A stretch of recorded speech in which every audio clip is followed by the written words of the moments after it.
బ్రహ్మశ్రీ శాగంటి కోటేశ్వరరావు గారు ప్రవచనాల్లో చాలాసార్లు తిరుమల గురించి చెప్తూ అప్పటి ఈవో పివిఆర్కే ప్రసాద్ గారు అనుభవాలు, ఆయన రాసిన పుస్తకాలు ఎంతో అద్భుతంగా ప్రస్తావిస్తుంటారు. అసలు ఆ మూల పుస్తకం చదవాలి అనే బలమైన కోరిక నాలో కలిగింది. అలా నేను వెతికి పట్టుకున్న పుస్తకమే ప్రసాద్ గారు రాసిన నహం కర్త అరిహి కర్త. మొదట ఇది ఒక ఐఏఎస్ ఆఫీసర్ పరిపాలనా అనుభవాలు అనుకున్నాను. కానీ పేజీలు తుప్పుతున్న కొలది తిరుమల కొండపై జరిగే ప్రతి అద్భుతం వెనక ఆ 7 కొండల అదృశ్యాస్తం ఎలా ఉంటుందో కళ్ళకు కట్టినట్టు చూపించారు. ఏ మానవ మాతుడు పరిష్కరించలేడు అనుకున్న క్లిష్ట సమస్యలు ఆ శ్రీనివాసుడు సంకల్పం చిటుకులో ఎలా పరిష్కారం అయ్యాయో చదువుతుంటే నా రోమాలు నిక్కబొడుచుకున్నాయి.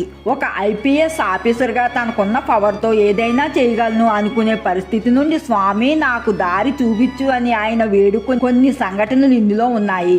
కొన్ని అధ్యాయాలు చదువుతున్నప్పుడైతే నాకు తెలియకుండానే అక్షరాలు మసకబారిపోయాయి, కళ్ళల్లో నీళ్లు తిరిగాయి.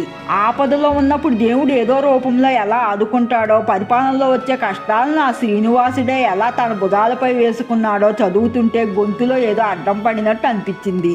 ఈ పుస్తకం సగం చదివేసరికే నాలో వింతైన ప్రశాంతత ఆవరించింది. నా తల మీద ఉన్న పెద్ద బరువు దిగిపోయి ఫీలింగ్, ఎందుకంటే అంతా నేనే చేస్తున్నాను అనుకోవడం ఒక పెద్ద భారం. ఆ భారాన్ని తీసుకువెళ్ళి ఆ స్వామి పాదాల దగ్గర పెట్టేయడం ఎంతో హాయినిస్తుందో ఈ పుస్తకం నాకు నేర్పింది. మనం కేవలం నిమిత్త మాత్రులం, మన ప్రయత్నం మనం చేయాలి, కానీ ఫలితం ఆయన చేతుల్లోనే ఉంది అన్న నిజం నా గుండెల్లో బలంగా నాటుకుపోయింది.